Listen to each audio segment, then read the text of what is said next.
George. From the point of view of the criminal expert, London has become a singularly uninteresting city. Well, I hardly think you'll find many decent citizens to agree with you. Well, one must not be selfish. The community is the gainer and no one the loser, save the poor unfortunate specialist whose occupation was gone.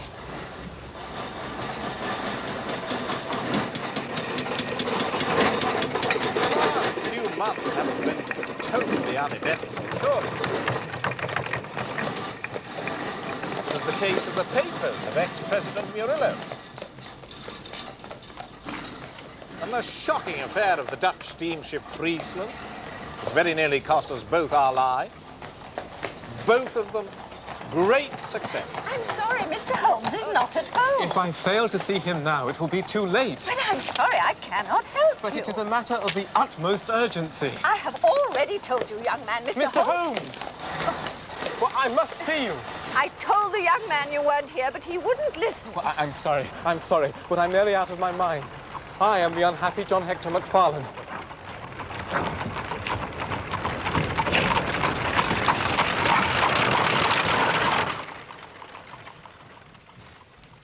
Now, tell us quietly and slowly who you are and what it is that you want. You mentioned your name just now as if I should recognize it, but I can assure you, beyond the obvious facts, that you are a bachelor, a solicitor, and a Freemason, and an asthmatic. I know nothing about you whatever. Your untidy clothes, sheaf of legal papers, watch chain, and your somewhat irregular breathing. Why, yes, Mr. Holmes. I am all these things. And in addition, I am at this moment the most unfortunate man in London.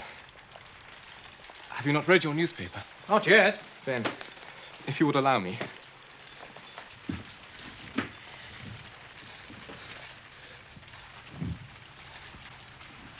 At about 12 o'clock last night, an incident occurred at Lower Norwood which points, it is feared, to a serious crime. A small timber yard caught fire at the back of a house belonging to Mr. Jonas Oldacre, a builder. Surprise was expressed at Mr. Oldacre's absence, and it became apparent that he had disappeared. An examination of his room revealed a safe which was open, signs of a murderous struggle, and a heavy walking stick with stains of blood upon the handle. All I ask is that you don't abandon me. A man has followed me from London Bridge Station. If they arrest me before I finish my story, make them give me time, so that I may tell you the whole truth. I could go to jail happy if I knew that you were outside working for me. Arrest you? This is really most gratifying. On what charge do you expect to be arrested? Upon the charge of murdering Mr. Jonas Oldacre of Lower Norwood. Dear me.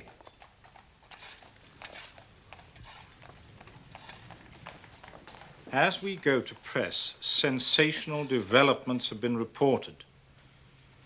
Charred remains have been found among the ashes of the fire, and the police theory is that the victim was clubbed to death and the body ignited.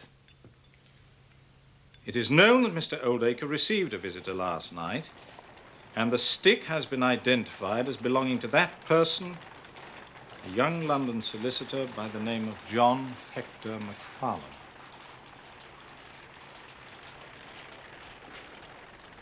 May I ask why you are still at liberty, Mr. MacFarlane? As there seems to be enough evidence to justify your arrest. I live with my mother at Torrington Lodge in Blackheath. But last night, having late business with Mr. Oldacre, I stayed at an hotel in Norwood. Mr. Holmes, I knew nothing of this affair until I was on the train to my office this morning and read what you have just heard.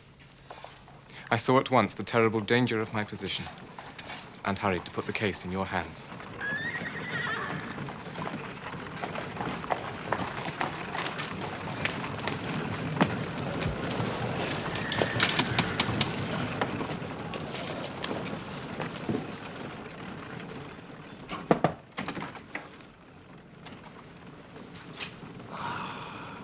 Inspector Lestrade, we have been expecting you.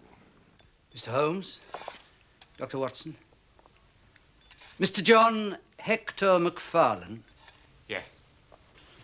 I arrest you for the willful murder of Mr. Jonas Oldacre of Lower Norwood. Oh, no, but just one moment, Lestrade. Half an hour, more or less, can make little difference to you. And this young gentleman was about to give us an account of this very interesting affair, which might aid us in clearing it up. Well, there'll be no difficulty in clearing it up. Thank you, Mr. Holmes. Nevertheless, I mean, with your permission, I would be much interested in hearing his account. Well, Mr. Holmes, there's no denying that you have been of use to the force once or twice in the past. But I must insist... All I ask is that you should hear and recognize the absolute truth. I'll give you half an hour. Sit down, MacFarlane.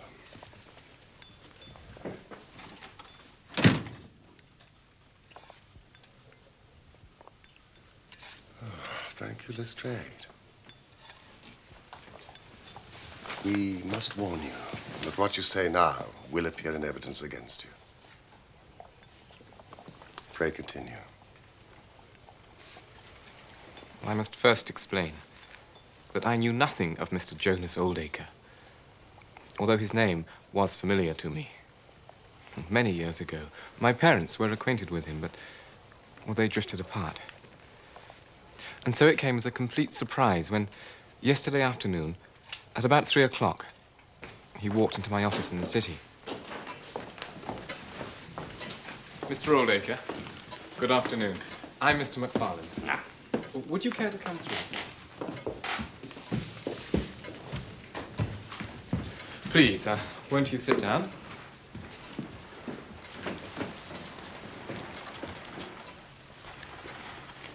How can I help you?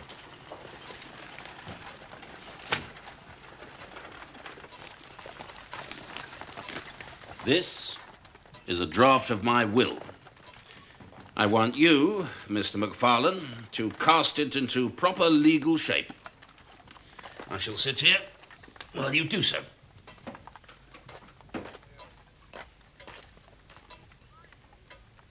You can understand my astonishment, Mr. Holmes, when I found that, with some minor reservations, his entire estate had been left to me. But I simply don't understand. Oh, well, then, let me explain. I'm a bachelor, Mr. MacFarlane, with few relatives, and none who deserve my consideration. Well, that may well be so, Let me finish. I beg your pardon. For many years now, I have withdrawn from my business. I was a builder, and though I say it myself, an extremely successful one. Successful enough to have gained considerable wealth and thus live out my life in complete, if solitary, comfort.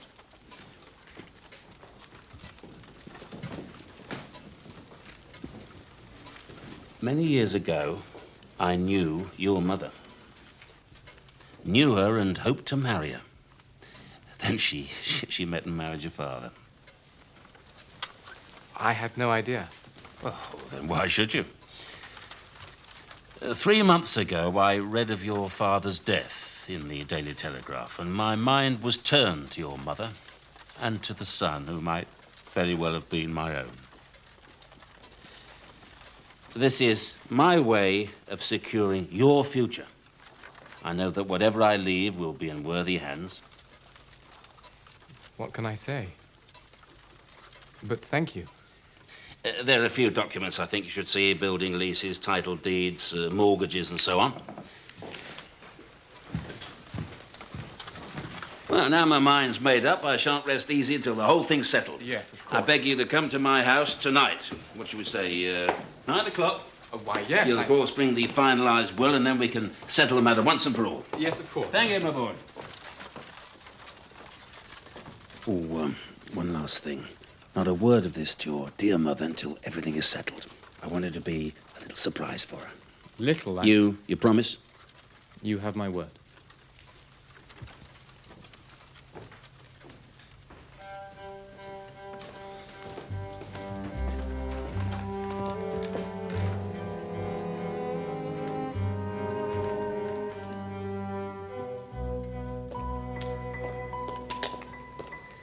I left in good time for my appointment, but had difficulty in finding the house, so that it was nearly past before I reached it. Good evening.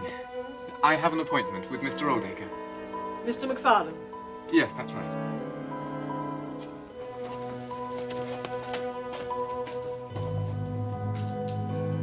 It was not the warmest of receptions, and the house itself had a peculiar, unloved feeling.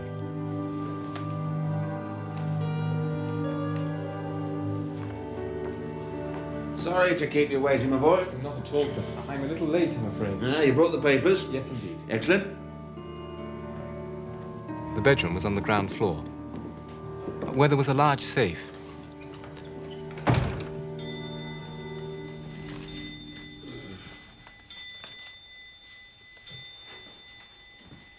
Bring the rest of those papers, my boy.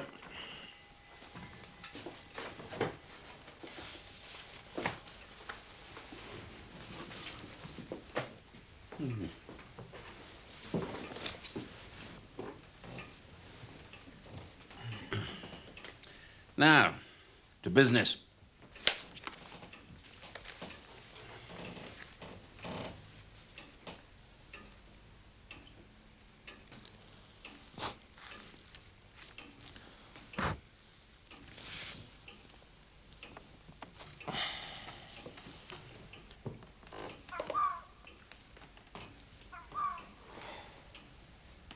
All done? Yes, sir. All done. Just seen the time, my boy. You must get home. Oh, thank you. I had a stick with me. I wonder where she put it. Rather a heavy walking stick. It belonged to my father. Never mind. I'll take good care of it until we meet again. After all, I shall be seeing a great deal of you now, I hope. Indeed you shall, sir. I left him there. The safe was open, and the documents were on his desk. It was too late to go back to Blackheath, and so I spent the night at an hotel in Norwood. I knew nothing more of this horrible affair until this morning.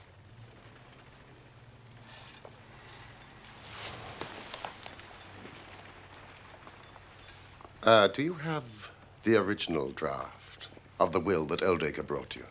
Why, yes, I have it here.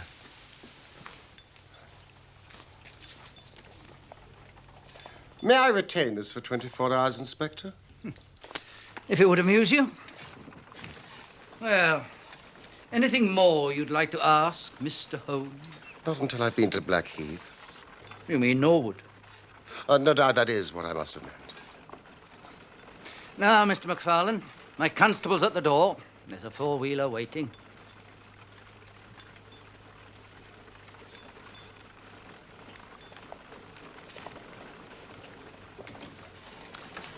Morning, gentlemen. Morning.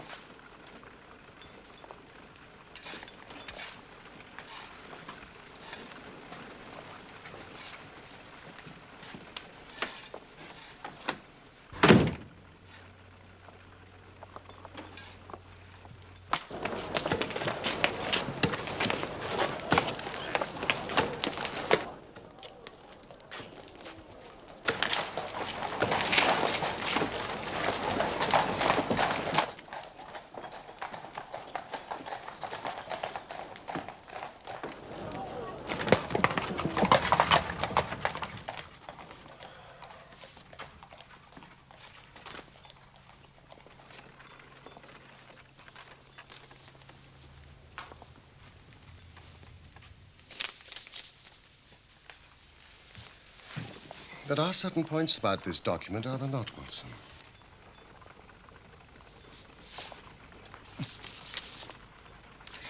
Well, I can read the first two lines, and these in the middle of the second page, and one or two at the end. I mean, they're as clear as print, but the writing in between is very bad, and there are several places where I can't read it at all. What do you make of that?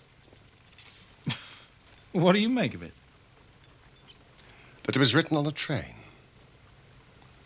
The good writing represents stations, the bad writing movement, and the very bad writing... Passing over the points. A scientific expert would pronounce at once that it was drawn up on a suburban line, since nowhere, save in the immediate vicinity of a great city, could there be so quick a succession of points. Granting that his whole journey was occupied in drawing up the will, then the train must have been an express, stopping only once between Norwood and London Bridge.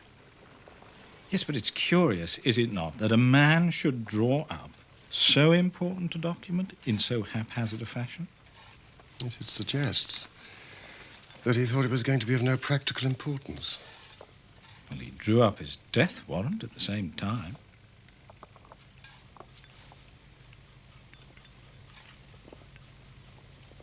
This case is not clear to me. Come, Watson.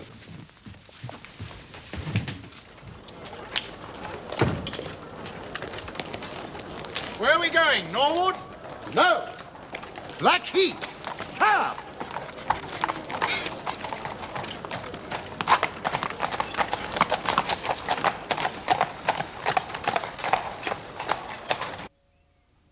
My son's the gentlest creature on God's earth. It's inconceivable he could even contemplate such a terrible crime.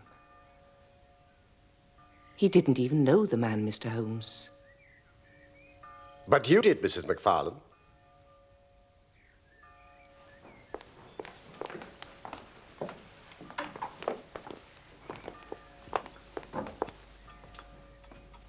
Years ago, I'd forgotten that he ever existed.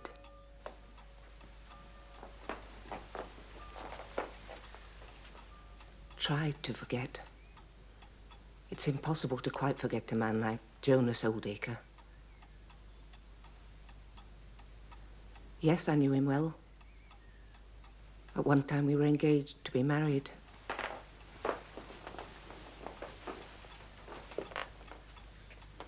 Thank heaven I had the sense to turn away from him and marry a better, if poorer man. Oh, please.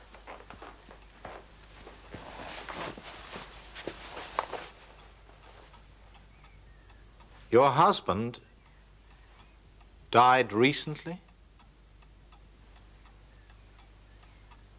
He was a kind man. A gentle man. He was everything Jonas Oldacre was not. And yet at one time you were prepared to marry him. I said that I knew him well. But the more I knew of him, the more I came to realize I knew him not at all. He would change, suddenly. What I saw frightened me. There was a dark side to his character, Mr. Holmes. A desire to cause pain.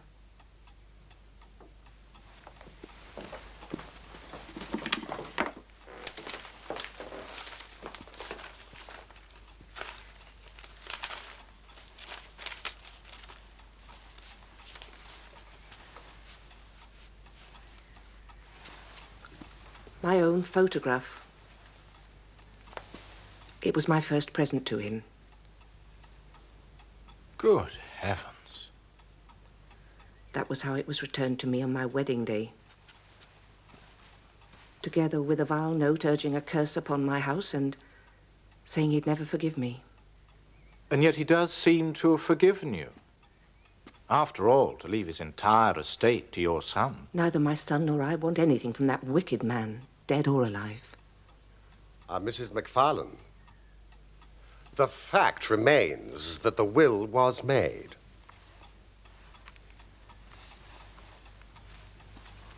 I simply can't understand it. Why? Have you ever spoken of Oldacre to your son? I mean, perhaps told him what you've just told me now? No, never. Never?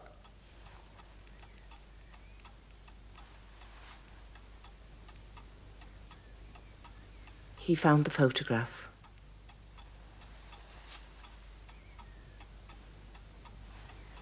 My husband tried to make light of it, but he insisted. My husband told him something of the truth. That's all. And the boy was disturbed? He was upset, naturally. You see, Mrs. McFarlane, what the police might say is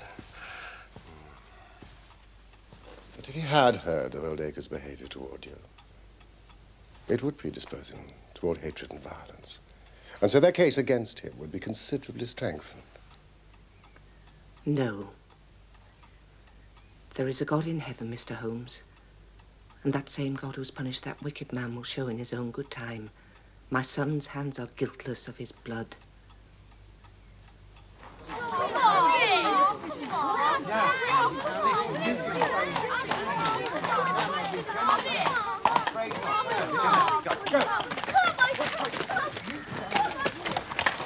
Wait here, please.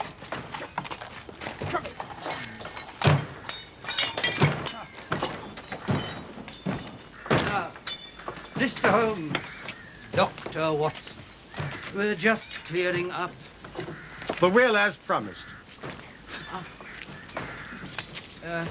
Look.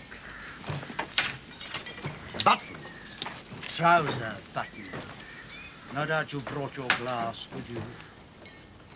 The name is Hyams. According to Mrs. Lexington, the housekeeper, Hyams was the name of Mr. Oldacre's tailor. Presumably the organic remains have been removed to the laboratory.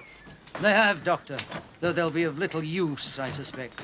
The poor devil was no more than bone and cinder. How very convenient for the murderer. Not, I might venture, for Mr. Oldacre.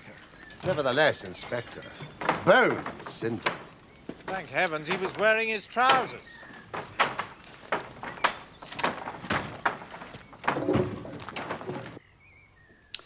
The stick belongs to the accused. He's never denied it.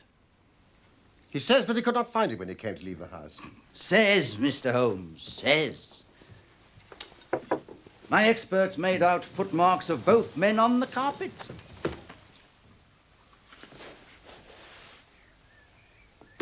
And too much subsequent traffic to make any examination on my part worthwhile. 2 sets of footmarks, Mr. Holmes.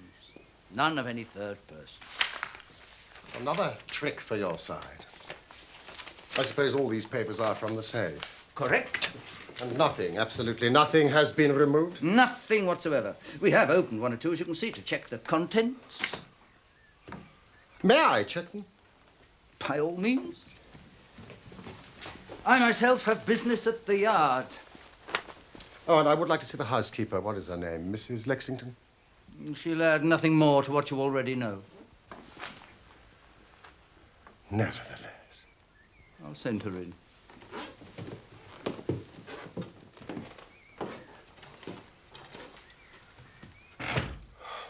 Could it be that for once Lestrade is on the right track? All my instincts are one way and all the facts are the other.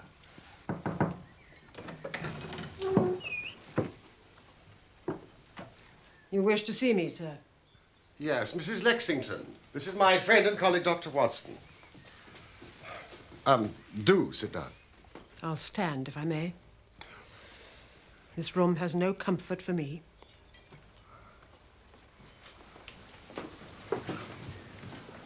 You let young Mr. MacFarlane into this house at 9:30? Yes. And I wish that my hand had withered before I'd done so. And you retired to bed at? 20 minutes past 11. 20 past 11. And you heard nothing? My room is at the far end of the house. I heard nothing until the fire alarm sounded. And it was then, only then, that I realized my poor master had been murdered. Mrs. Lexington, to your knowledge, did your master have any enemies? Every man has his enemies. And a businessman like Mr. Oldacre, more than most, perhaps? He was a well-respected gentleman who kept himself very much to himself. Do you know anything about these papers? I know nothing of Mr. Oldacre's private affairs. The buttons that the police found in the fire. My master had 3 suits made by Mr. Holmes. 2 are still in that wardrobe there, and the 3rd he was wearing that night. Thank you, Mrs. Lexington. You have been most cooperative.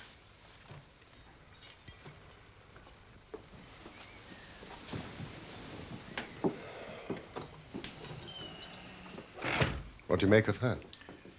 Tight as wax, if you ask me. But then, perhaps that's her usual manner. It's all wrong. I feel it in my bones. Something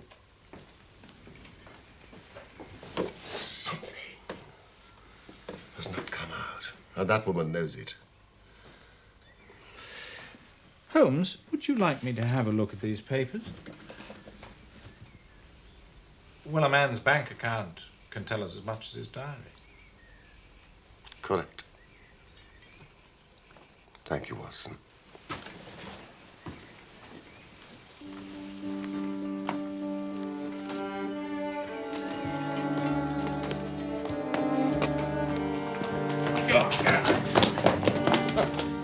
It's all right, Constable. I'm just stretching my legs. I'll watch them.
Ah, Constable!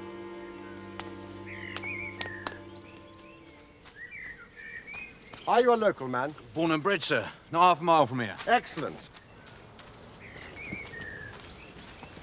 And perhaps you can offer me some local knowledge. I'll do my best, sir. I'll most certainly do my best.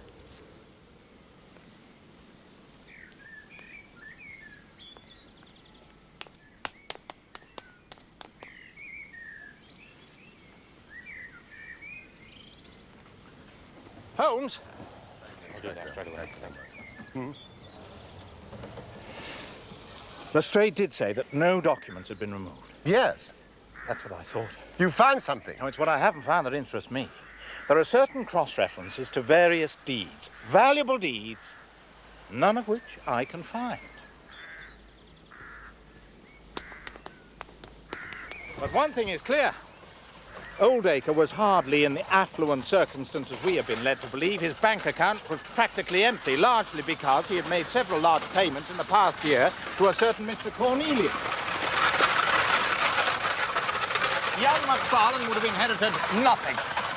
This is of interest. Why should a retired builder have such large transactions with a Mr. Cornelius? Well, let's take our cab and see what we can find out from his city bank. You coming? I'll stay here for a while. Norwood Station.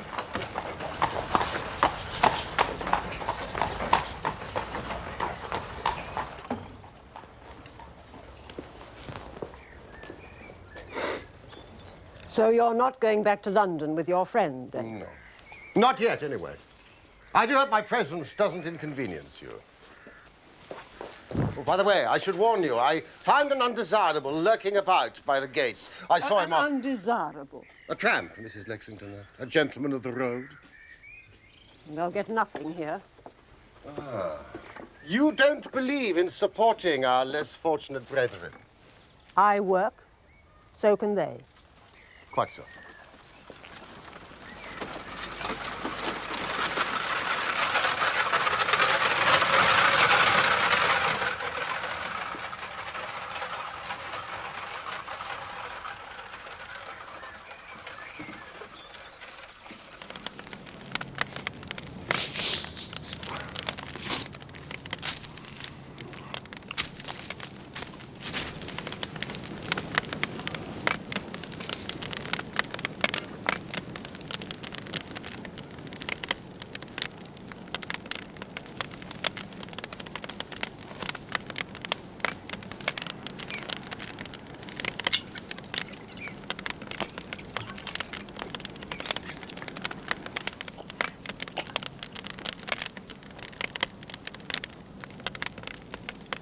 I'm on my way to Folkestone.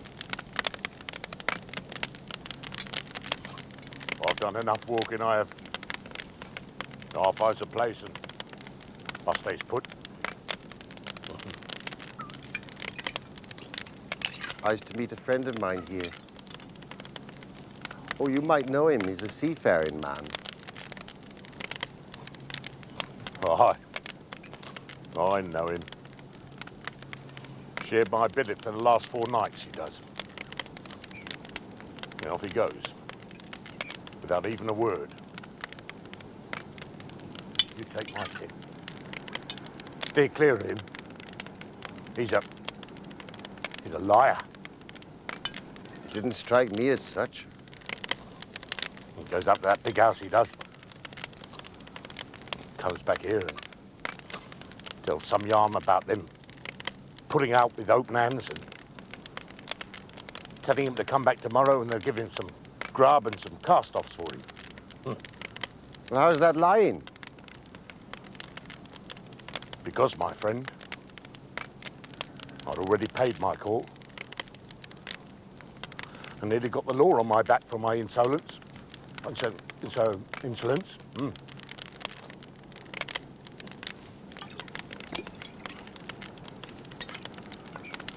Perhaps he told him a pleasing tale. Are you saying that a drunken sailor has more to offer than the sergeant in the 22nd? Oh, no. No. He's a liar. He says,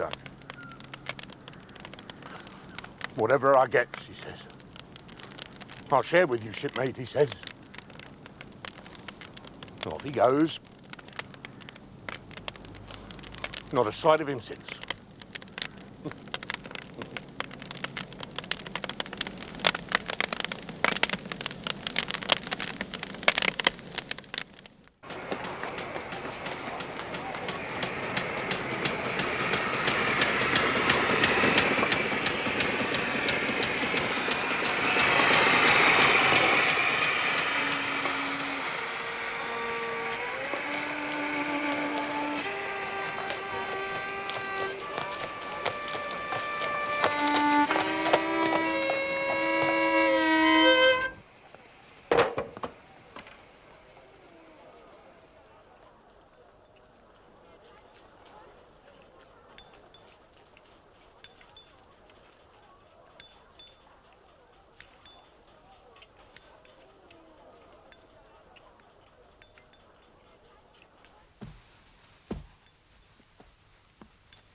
Holmes.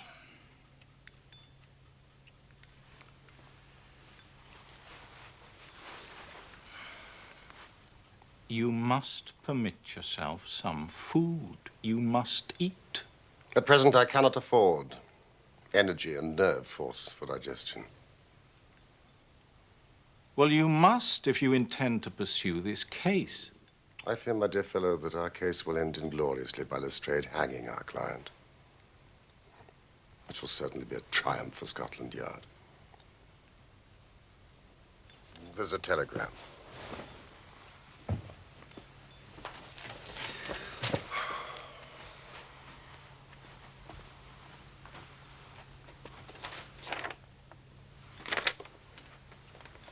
Important fresh evidence to hand. MacFarlane's guilt definitely established. Advise you to abandon case Lestrade.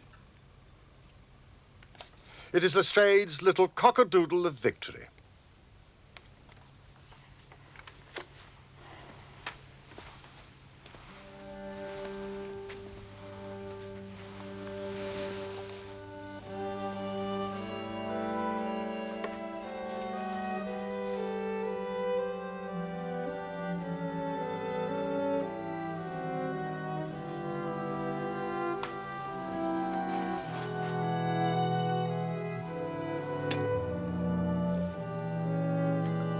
Let's have some breakfast.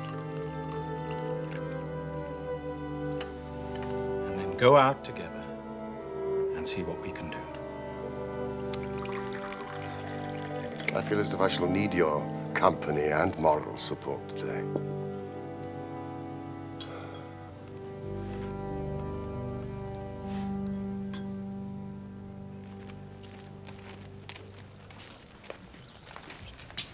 Mr. Holmes, Dr. Watson, I think you will acknowledge that we're just a little in front of you this time.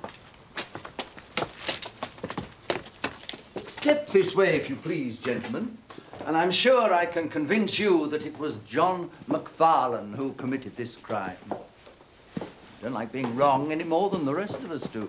Still, a man can't always expect to have it his own way, can he, Dr. Watson?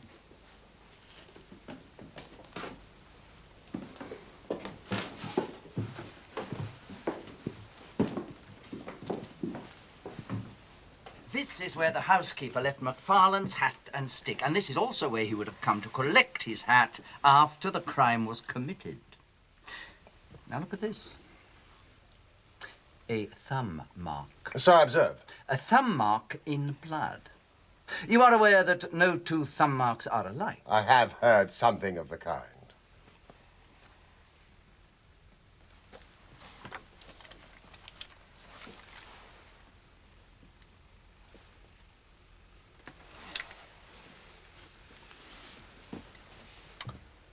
Identical. And that was taken from MacFarlane this morning. Definitely the same thumb mark. And that is final. Quite final. Who made this discovery? It was Mrs. Lexington here who drew my constable's attention to it. And I suppose there is no doubt that the mark was there yesterday. Well, of course, MacFarlane could have crept out of jail in the middle of the night just to strengthen the evidence against himself. Have you any objection if I take a stroll upstairs? No, none at all. There's nothing up there, though.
Sorry things look so bad, Holmes.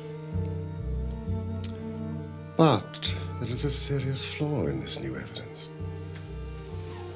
What's that? That thumbprint was not there when I examined the hall yesterday.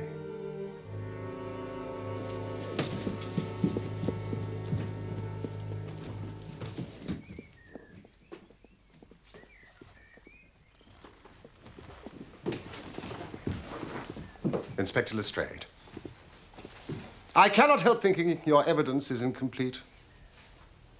What do you mean, Mr. Holmes? Only that there is an important witness that you have not yet seen. You can produce this witness, can you? I think I can. Well, then do so.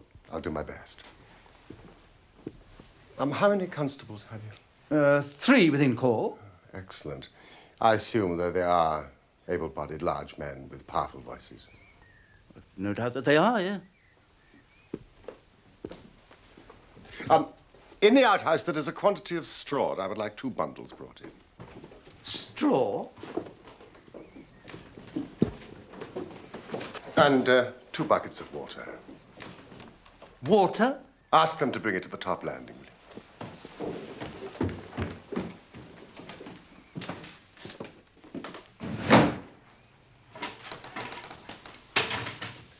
The straw into the fireplace, a little bit in front. 2 buckets of water to that side, please, Mr. Holmes. I don't know whether you're playing a game with us, but surely you tell us without all this tomfoolery. I can assure you, Lestrade, I have an excellent reason for everything that I do. Watson, would you put a match to that straw? And Constable, will you sprinkle it with water?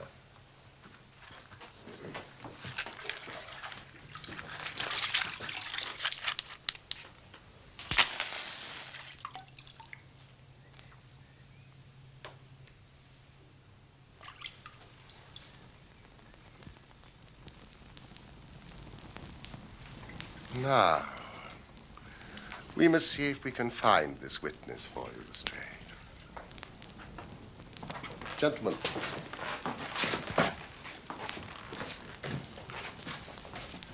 Would you please join me in the call of fire? 1, 2, 3.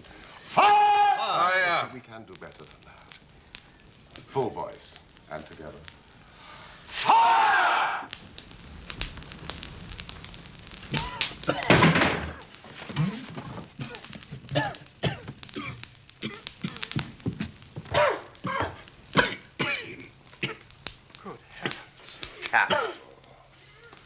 Constable, a bucket of water on that straw.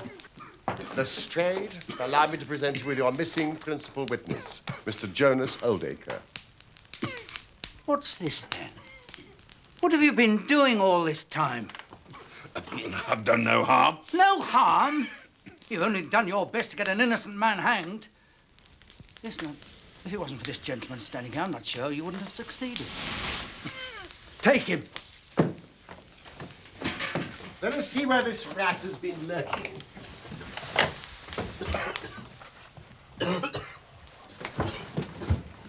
Now, you see the advantage of being a builder. He was able to fix up his own little hiding place without any confederate.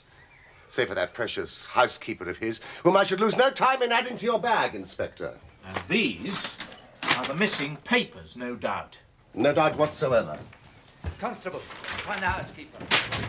How did you know about that place, Mr. Holmes? When I compared the proportions of this room with those of the room below, I deduced that this fireplace wall was false. Oldacre clearly had a great deal of nerve, but not enough, I fancy, to lie quiet before an alarm of fire.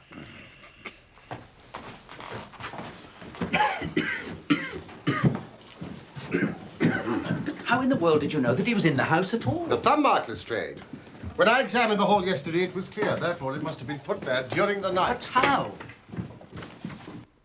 After MacFarlane had examined the papers that night, he resealed them. To do so, he used his thumb upon the wax. Brooding in that den of his, it suddenly struck Oldacre what use he could make of that thumbprint. Smearing the wax with a little blood, he made what appeared to be absolutely damning evidence against MacFarlane. But what was the object of his deception? Ah, well, you see, Inspector, in order to swindle his creditors who were pressing him, Oldacre emptied his bank account by paying out several large sums to a certain Mr. Cornelius. Now, I have no doubt that Messrs. Oldacre and Cornelius are one and the same person, the object being to change his name, draw on the money, and then vanish.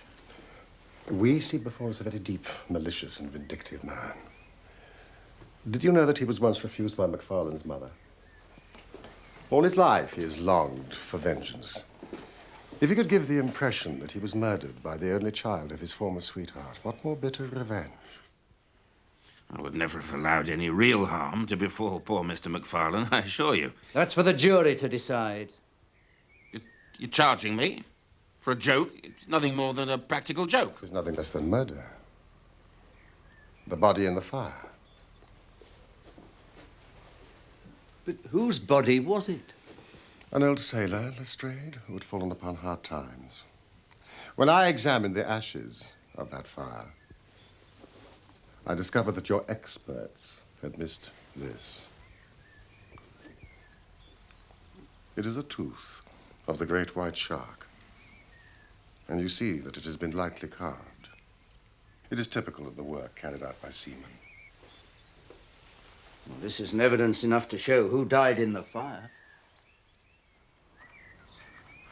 I know for certain that on Monday, the day before the murder, a tramp called at this house.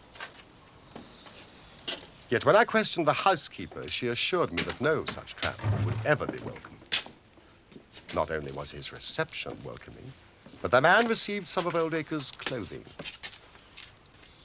Yesterday, near the front gate, I found the calling card that he left, a coded sign advising his fellow travelers of a charitable welcome.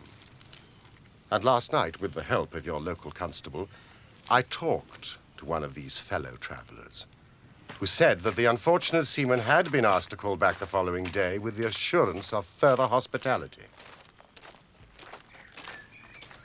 And so, the next morning, wearing his new clothes, or at least his new trousers, he returned and was never seen again.